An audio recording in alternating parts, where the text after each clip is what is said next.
Hello and welcome to the Happy Soul Show. My name is Janine Roberts. I'm your host and I'm the owner of Happy Soul Healing. And tonight I am so excited to welcome Kathleen Berry. She is an author of supernatural author, blogger, has been a guest on Coast A.M. with George Noory, who I love. And she was named 2014 Best Female Writer in Northern Nevada by the Reno News and Review. How awesome. Kathleen, welcome. I'm so excited to have you here tonight. Thank you for having me here, Janine. I look forward to our discussion. Yeah, absolutely. Thank you. So let's get right into it.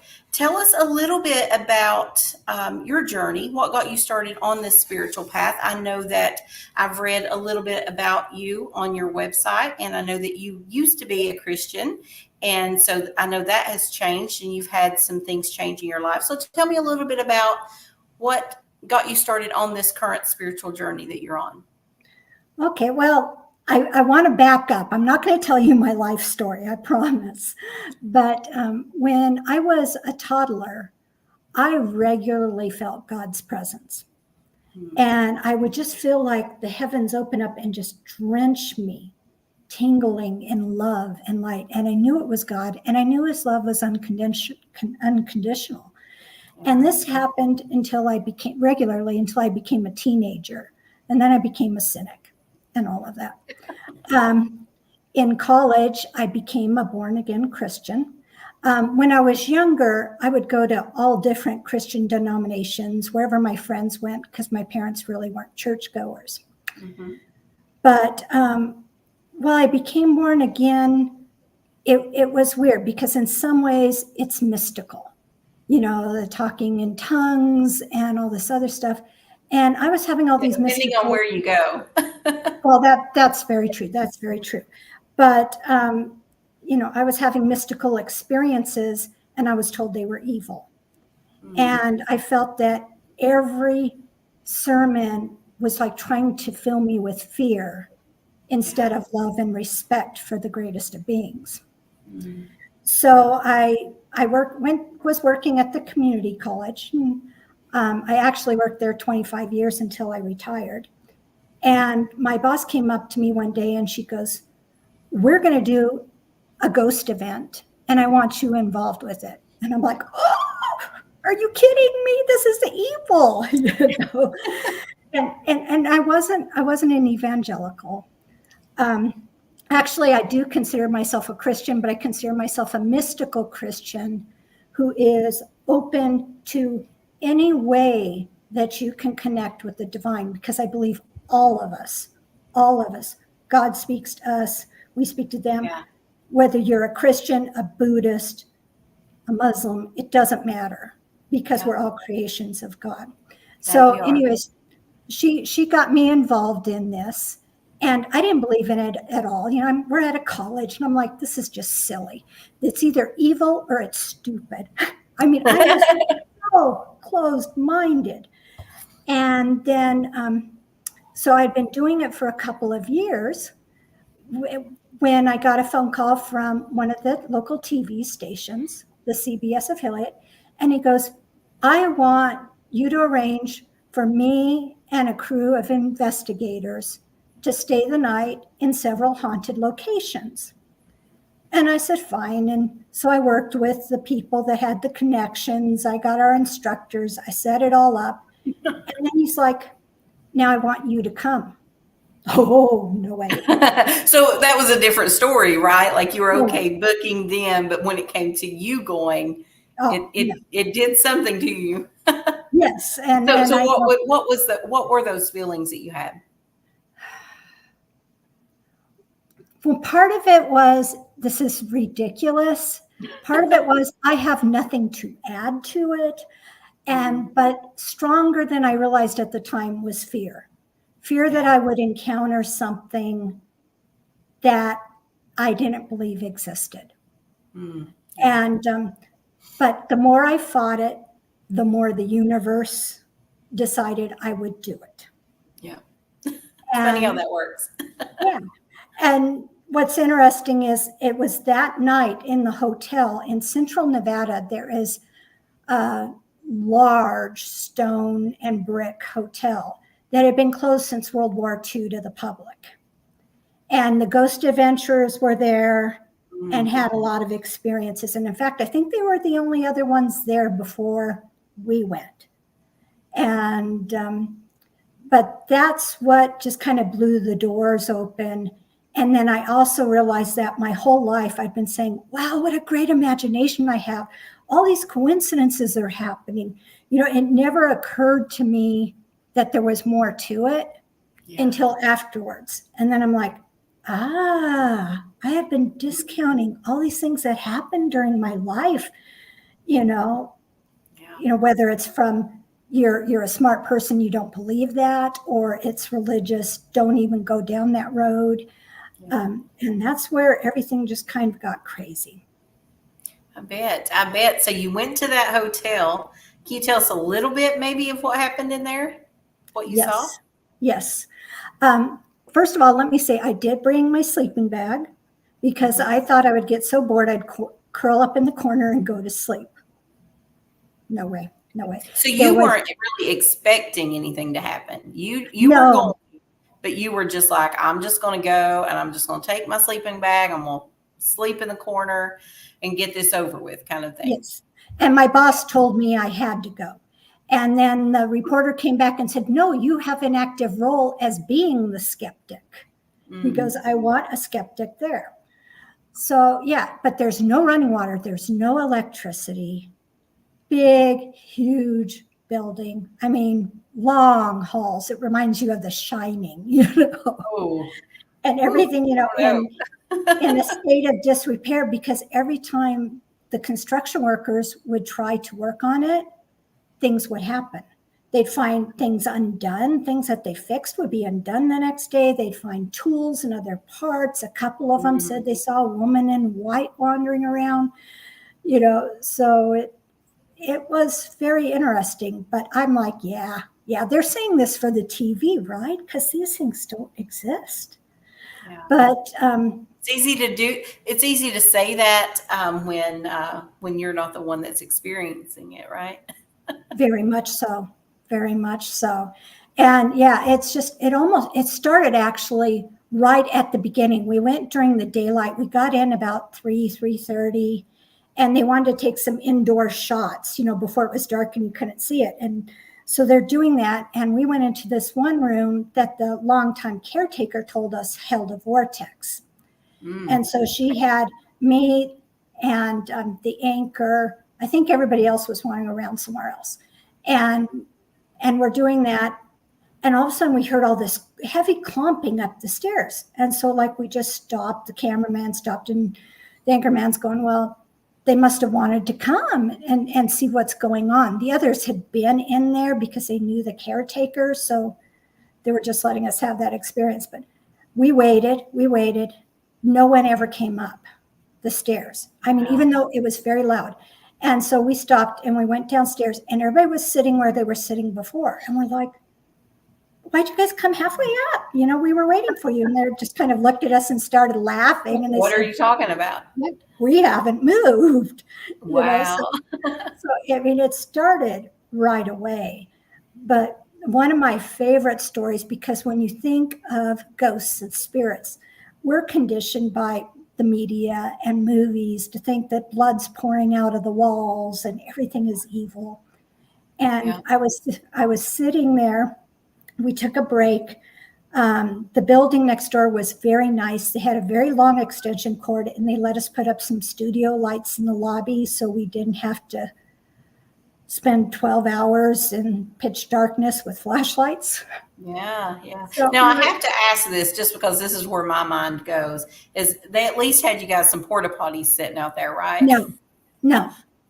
Okay. Oh no. I did not That's drink. Scary enough for me. I did not drink many fluids that night. I bet. It was just one night.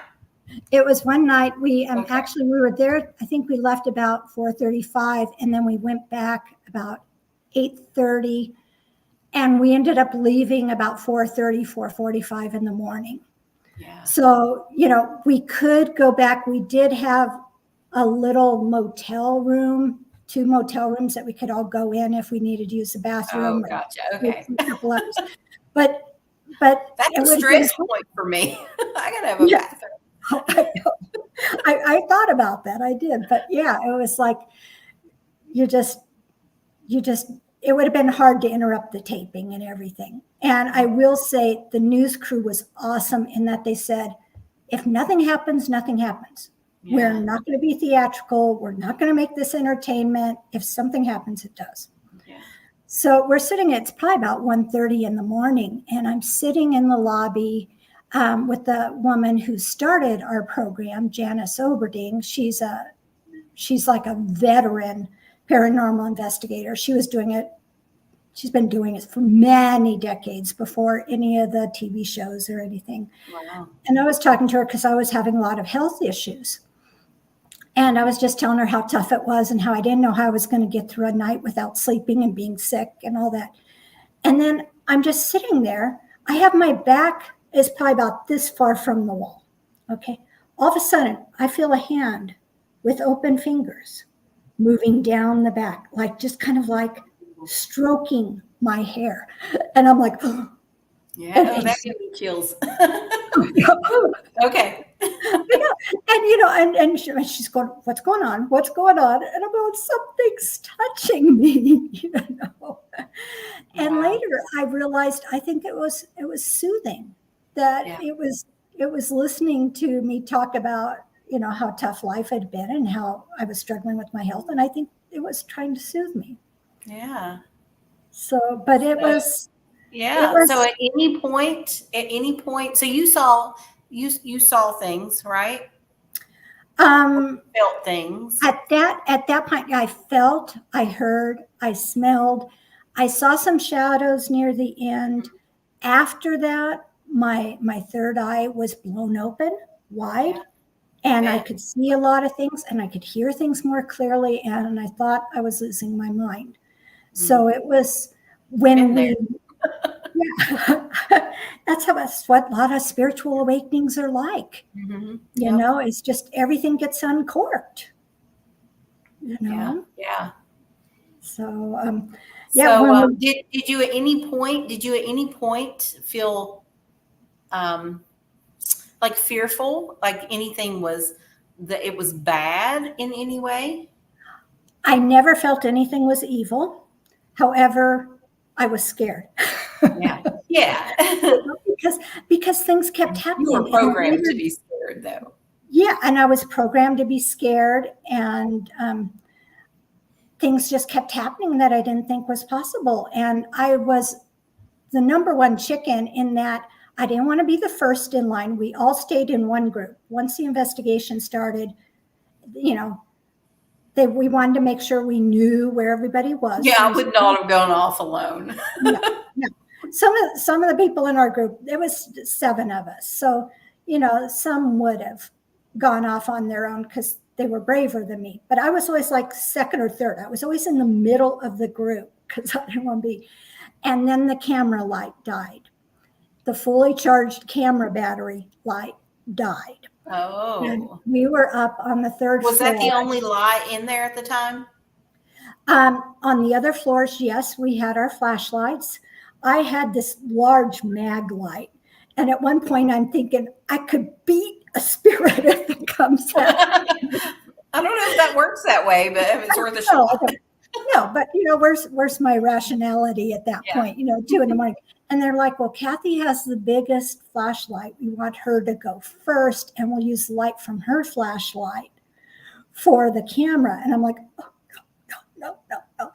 And so I walked ahead, and the anchor was right behind me on one side, and the cameraman was on the other side. And we're walking down the hall, and we're getting to the main staircase. And I swear, it sounded like a linebacker was running full speed up those stairs and was going to hit us. And I let out this little weird, high-pitched yip. And the anchor plastered himself against the wall. He heard it too, so all of us were like, oh, what was that? But nothing hit us. But it was so loud. It was barreling. It sounded like it had mass. And, you know, the camera with the sophisticated audio equipment, no matter what they did not record the sound. Really? Even though we Wow. all heard it. Yeah. Wow. That's awesome. So that was probably the scariest part. But, you know, whether it was residual energy or it was something just playing a prank on us, I don't think it was anything bad. I don't think it was malevolent, you know. So what did that experience do for your life? How did it change you? My reality exploded. When we left there at 4:30, 4:45 that morning, I thought, I will never do this again. I will never come in here again.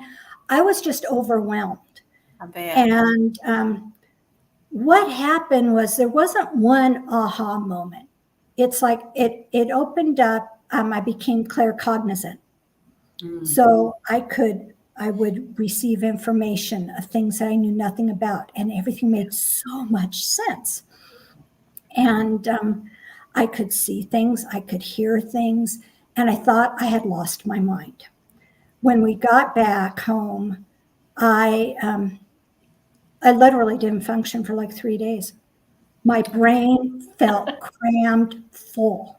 Yeah. And eventually, I think it was about a week later, I just decided to free write it out. And I wrote out everything that happened to me. So and that's where your book started.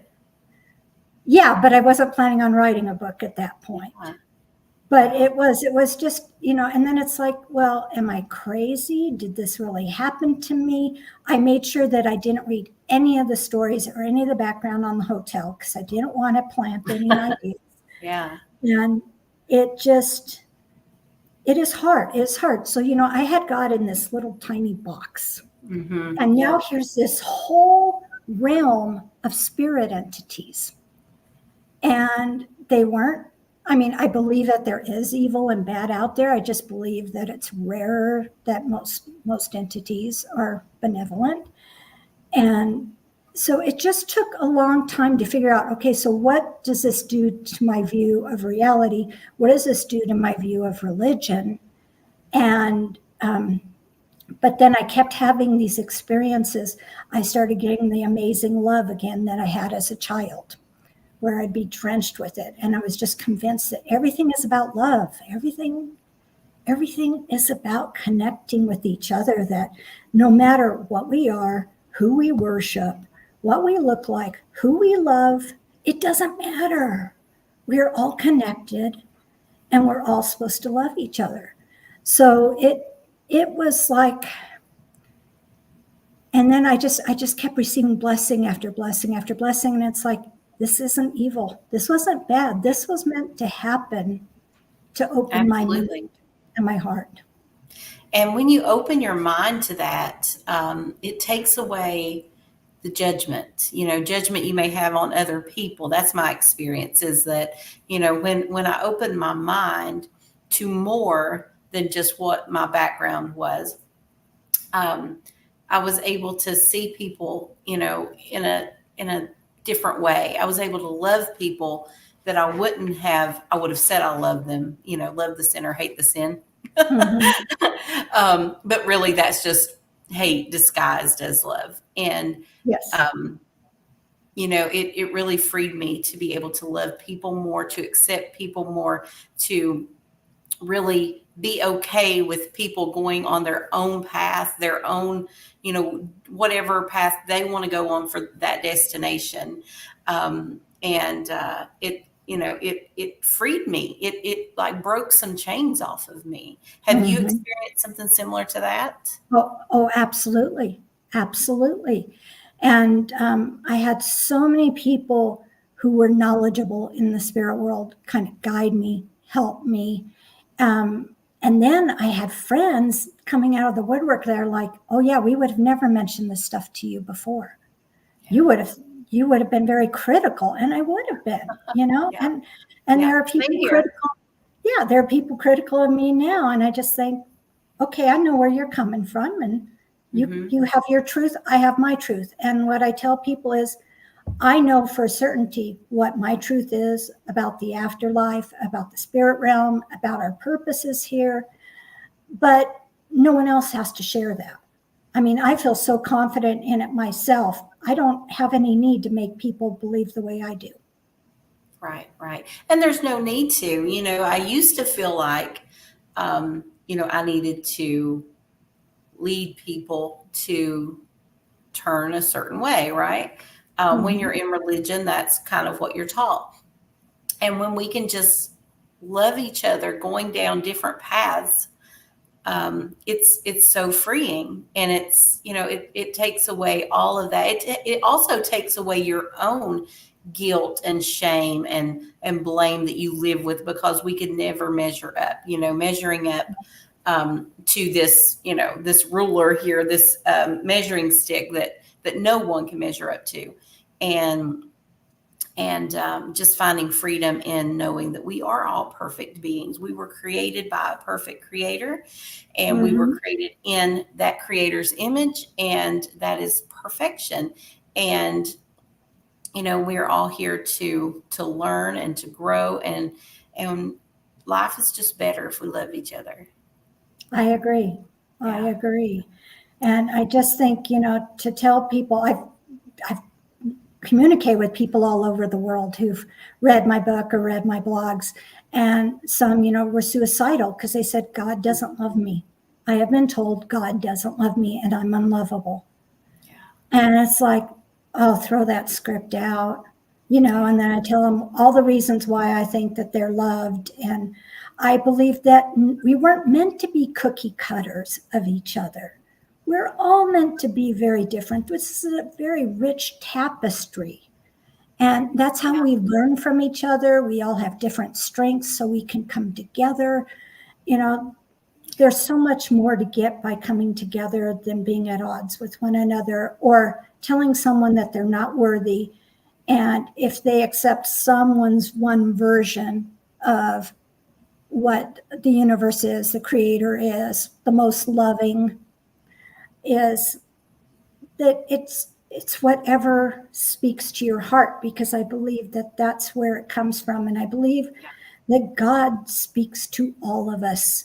It's just that in this world and with our rational scientific thinking, we are closed off to that. And I think that's what intuition is in a lot of ways. I think it is, meditation. For me, you pray, but when I meditate, I'm just opening myself up and say, what do you want me to know?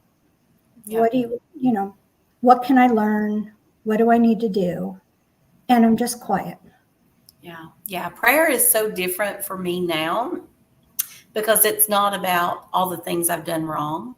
It's not about asking forgiveness and confessing and feeling terrible about my choices, but it's about freedom and just talking to the universe, the divine, the creator, whatever you want to, call it, and just knowing that I'm loved, that I'm a piece of that. We are all soul sparks of the creator, of source. And it's just beautiful. And I can just feel it. I can feel it, the energy, the vibrations, and it's just, it's so much different, so much freer. It really is, because love is the key. And Beth Byer, she's been on your show. Yeah. I remember years ago after Goldfield, but she was telling me, I said, I don't get where you have to fear God. You have to fear God. You have to fear God. Why is that in the Bible? And she explained, well, there's many ways to translate it, and it depends on the situation, all this other stuff. She said, but another more common translation of the word that got into the Bible as fear is respect. And it's like, oh, yeah. That's very different. Yeah, you can love someone and respect them. Can you love someone who you're scared to death of? I mean, that you think any little thing you do, I mean, you love them out of fear, but that isn't true love. Like out, you have this love because you're afraid not to have this love. Right. Yeah. Right. Yep. Yeah. Absolutely. Instead of loving so because before. Yeah.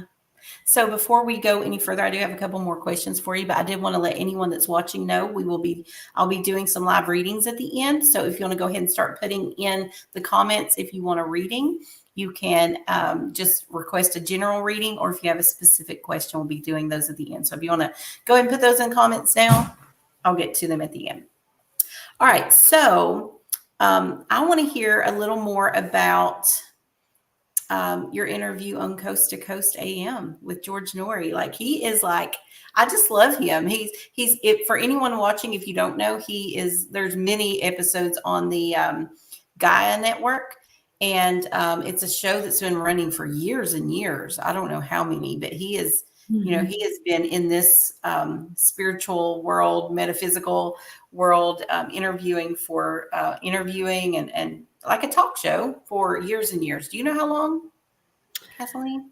I don't. I know he took over from Art something, but that might have been like in the 90s. Yeah, I think he might have taken over. Yeah, he's been doing this a long time, and he just seems like such a sweet guy, and I love watching his show. He interviews so many people. So yeah, so tell me a little bit about that interview you had.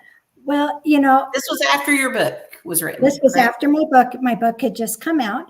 And when his producer told me 3 million people would be listening, I was terrified. I was just terrified of the thought of that many people. And that is terrifying. George was so warm. He was it's just like, I kind of felt like this virtual hug, like, okay, we're going to do this together. We didn't talk during breaks. We didn't talk before the show started. It's just like, okay, it's on and we're talking. Yeah. But he was so accepting. He was a very generous host. And in the second hour, which at that point I think was the second hour I was on, it was after 11 o'clock West Coast. So we started getting some very odd calls. And so he'd be like, no, Kathy's right. Kathleen's right about this. I just Googled it. Oh, so people called in. People called in the last part they called in. And so you're getting insomniacs and stuff like that. Yeah. And this person called and said I was lying and that there was no such thing as the Goldfield Hotel and that there, and George Googled it right then. He's going, no, it's right here. You Google it. But he was very kind, very generous, and he put me at ease, which is saying a lot because that is such a stressful situation to be in. Yeah, no, I bet.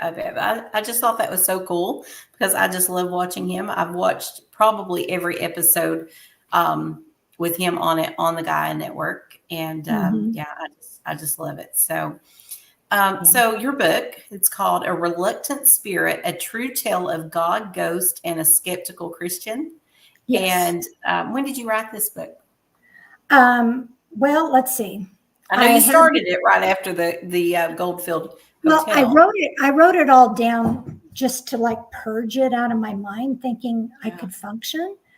But it probably took me about 2 years to start the memoir. Yeah. And after about 6 months, I was like, this would make a cool novel. I should just fictionalize it because I was not open to people judging me the way I had judged others. Mm-hmm. And I thought, karma is coming to get me. I'm not doing that. And so I tried to fictionalize it. I never got past page 20. It just was pulling my hair out. I could not get anywhere. Well, something was holding you back from doing that, from making it fiction. Yes, because I'm a writer. I've been a writer my whole life, and it shouldn't have been that way. And then I had a friend who's like, "I'm taking this memoir writing class. You need to come, and you need to start writing this story." And I'm like, "No, I'm not going to." And she kind of convinced me that I had to go or she wasn't going to go. And I thought she had a lot of promise. So when it's a friend doing a guilt trip on you, works every time.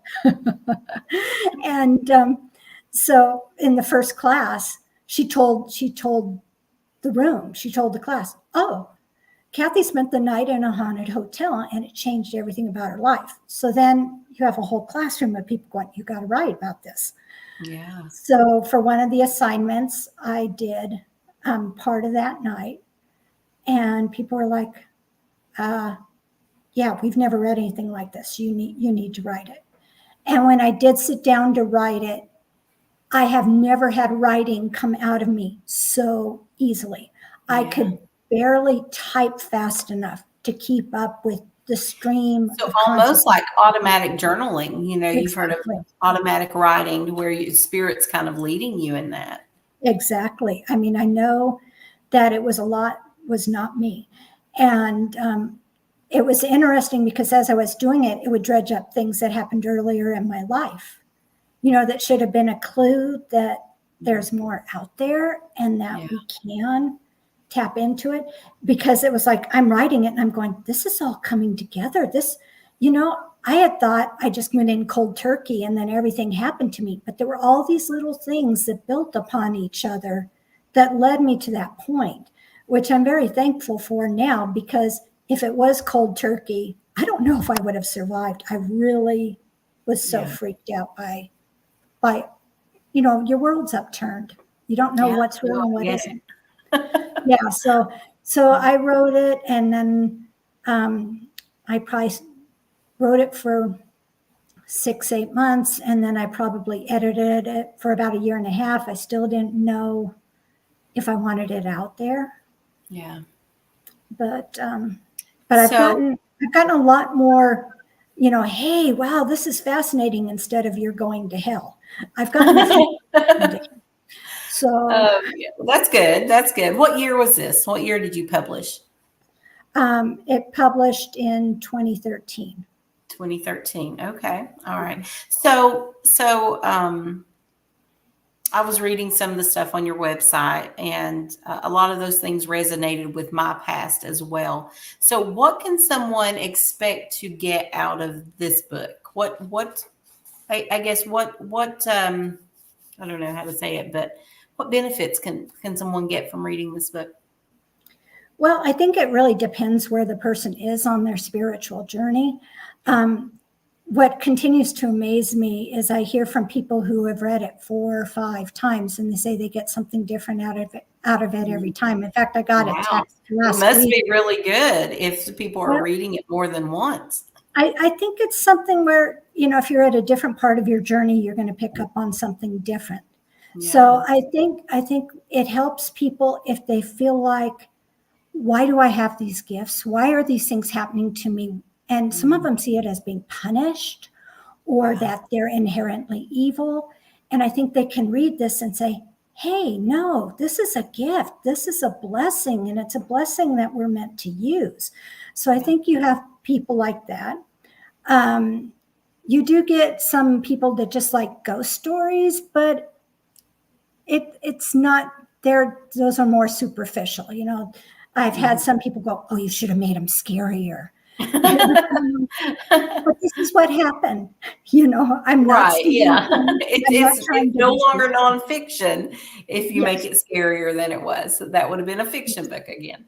And yet I've had a few people tell me that they couldn't read it at night. So, everybody's at different ends of the spectrum. It's like, turn all the lights on. But, it's just, I think it's realizing that we're capable of so much more than we think we are, that we're not alone, that we're supported so much. I mean, through the years since a book has come out, and I do a lot of automatic writing, and I've learned we have a divine support team that's for each of us, that all we have to do is ask, but we have free will and we're stubborn. And I would pray for everybody else, and I would never pray for myself, because it's like, I got this, and so, it's just, I think it's people that are just looking to see something different on a spiritual path, because I don't really consider myself New Age. Like I said, I consider myself more a mystical Christian, because I still love Christ's teachings, And I've been taking a class, Jesus in the Aramaic, where they're actually looking at his words in Aramaic and what they truly mean. And Yeah. honestly, it's very mystical. Yeah. It's very It's very loving. different It's than very what we're different. taught. Very different. It's all about loving each other.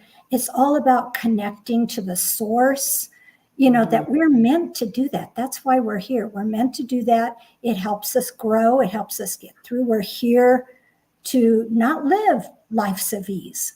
Yeah. There's a reason for the struggles in our life. And I think that some people read it for that too. They read it and say, gee, I was really struggling and look what happened to Kathy and look how things got so much better for her. And I think it gives people hope that, when everything seems bad and down and, I had just a lot of challenges in my life. And I think people are like, you know what? She got through it. I can get through it too.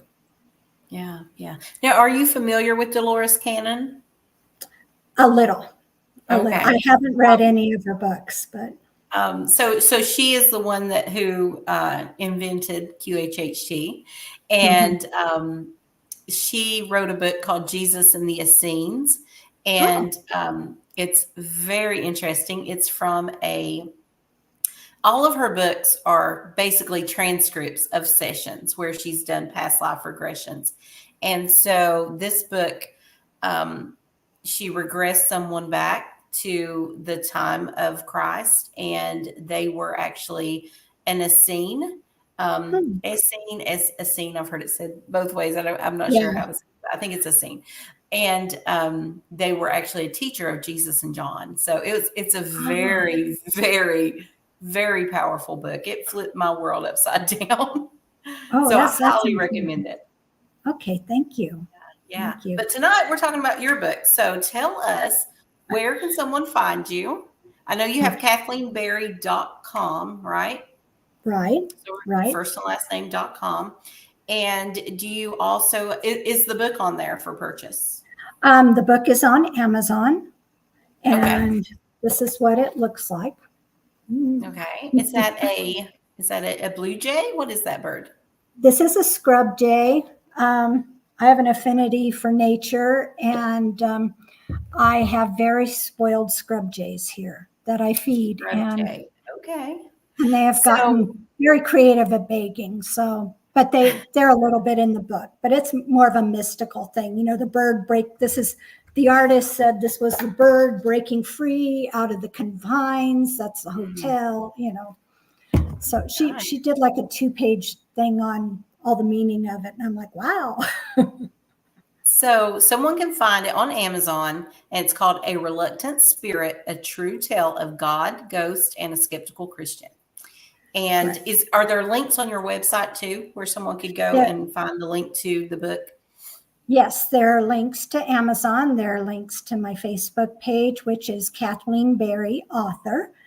And and you can email me through my website. I have a contact page, and I'm also on Instagram, and my Instagram is K Berry author, and I'm on LinkedIn as well. Okay, awesome. So everyone go to KathleenBerry.com. You'll be able to find the link to buy the book and all the social media too, and click on it from there, right? They can do that as well. They can do that there. And it's available in Kindle and paperback. Nice. So I like paper. I am just, I guess that any of us over 40, we like paper. I need, like an actual book to read. I don't do Kindle, but I know a lot of people do, and a lot of younger people especially do. So it's good that it's on both channels. Okay, so thank you so much. It has been a pleasure talking with you tonight and having you on here. I appreciate your insight. I appreciate your wisdom and just telling your story. Well, thank you. It's been a lot of fun. And, I think if more of us weren't scared and shared our stories, think how empowering the world would be. Yeah, absolutely. So thank you so much for being on here. And Now we're going to switch gears and we are going to do some readings. And I already see that Robin and Renee have requested a reading. If anyone else wants a reading, just comment and say general reading or I want a reading. Or if you have a specific question, put it in the comments. And that way I can read for a specific question. But first, I'm going to read for Kathleen. Okay. So do you have a specific question, Kathleen? No, I just want to see what comes up. I'd like you to use your animal cards. Okay. All right. All right. I can do that. Okay. I'm going to pull two. I'm feeling that I need to pull two cards. Okay.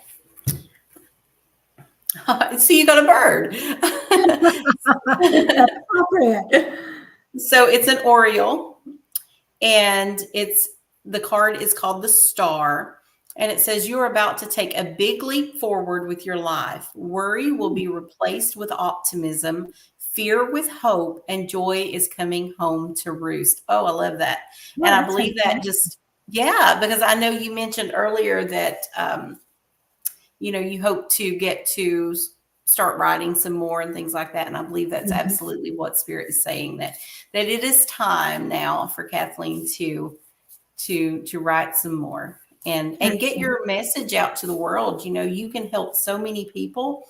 There's so many people coming from where you've been, so many people waking up and they don't know where to go. They don't know where to turn, and they need people who have written books, people who have a story, to be able to,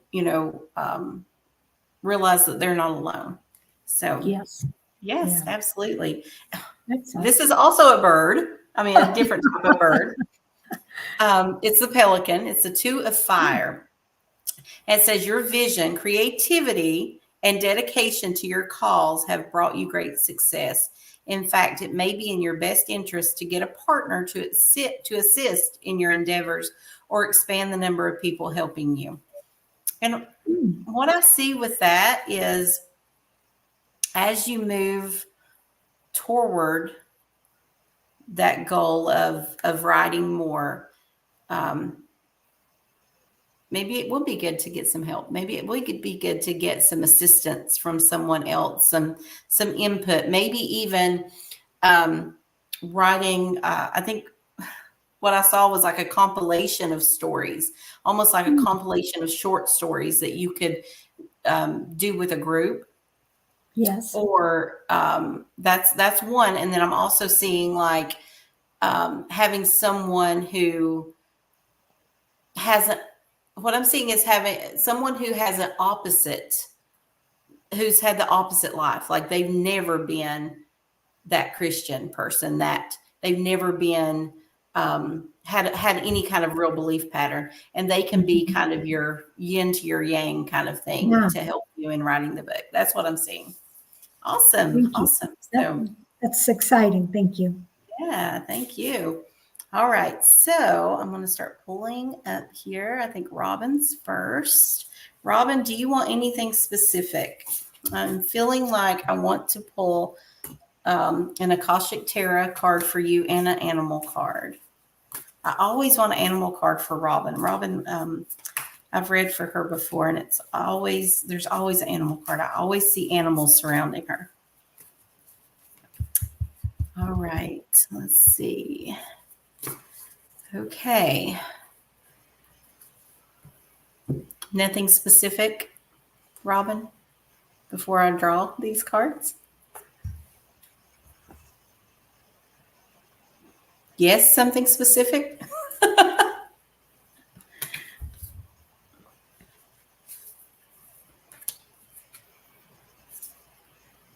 Oh, okay. No, nothing specific. All right. Okay. So from the Akashic Tarot deck, I got the Ascent, and it's a man standing on top of a mountain. And what I'm seeing with this card is that you've had some hurdles recently to jump through. And you're finally getting to the top to where the hurdles are almost, you've almost conquered your hurdles. And, but I'm seeing that there's going to be more, but not like you've had so far. So you've had hurdles, you've had some things, you've had to climb that mountain. And it's not necessarily going to be, all smooth sailing from here on out, but you're on the downward slope of that mountain. And we all know it's a little easier to go downhill than it was to go uphill. And then the second card is the deer. It's the Page of Water. You can expect to kindle a new relationship or new friendship. You may suddenly receive an emotional message from someone or be invited to a social event.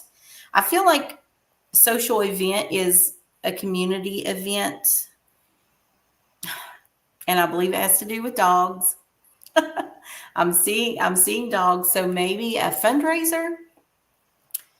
There's a new friendship coming, a new close friendship coming from something to do with a fundraiser or an animal rescue, or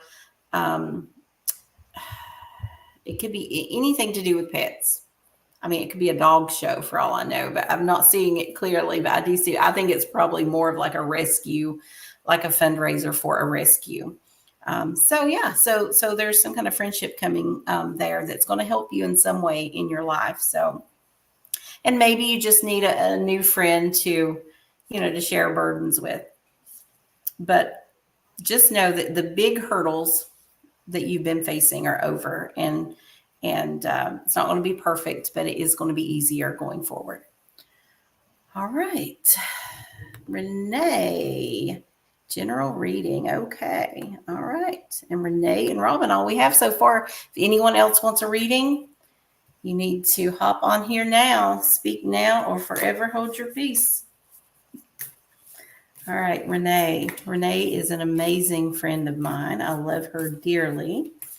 She is an awesome Reiki healer. She is a shamanic healer. Kaylin would like one too. Okay. All right. Okay, Renee. I'm pulling 2 Akashic Tarot for you. Okay. So you got the karmic trench, but usually people are like, it's kind of like the death card, like they kind of hate it because it's like, oh, karma, I'm in the trench with karma. But this is reversed.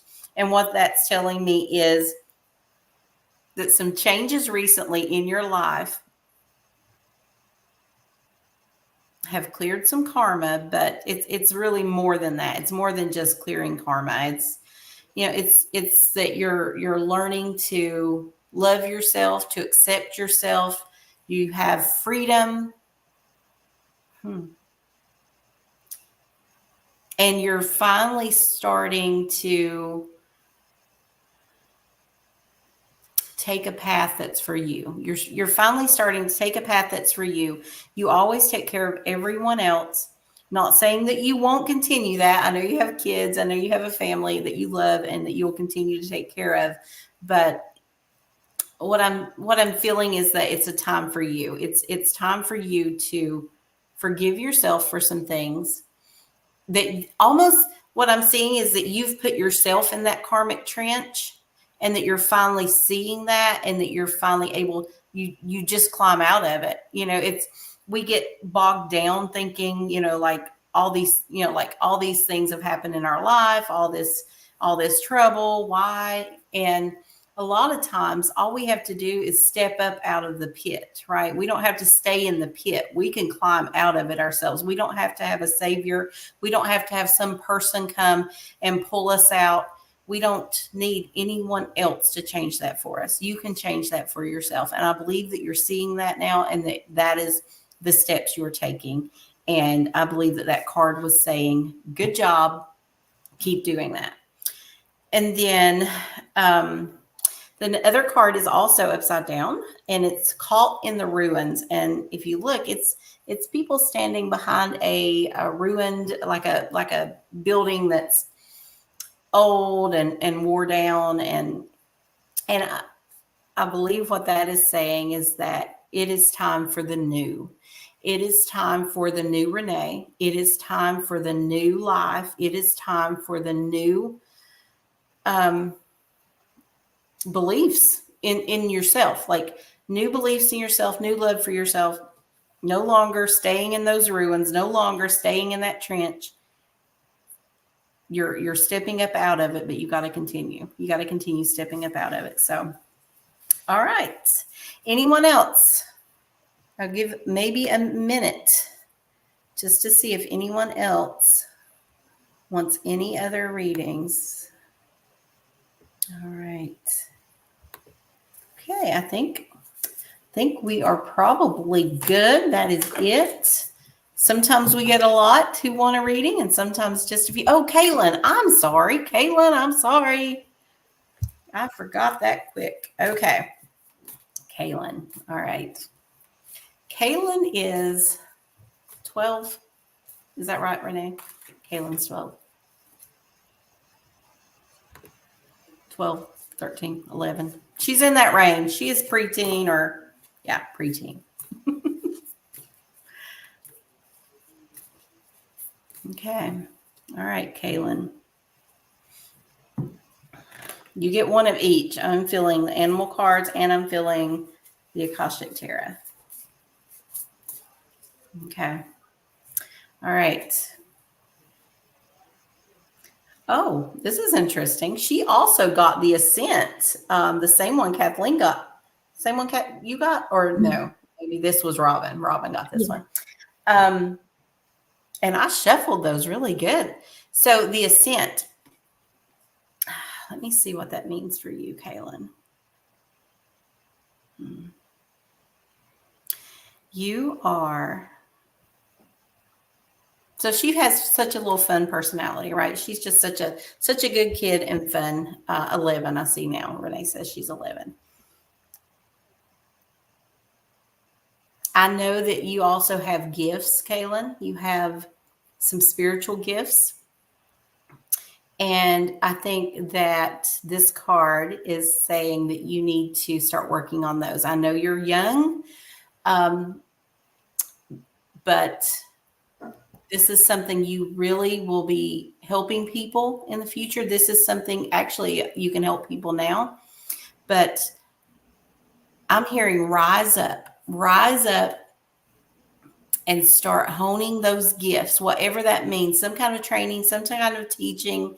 Get your mom to sign you up for some kind of class that will help strengthen those gifts that you have. I believe that you have gifts to see, to hear, to sense.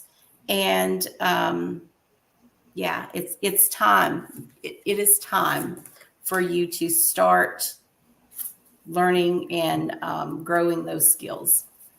All right, you get an animal card. Let's see.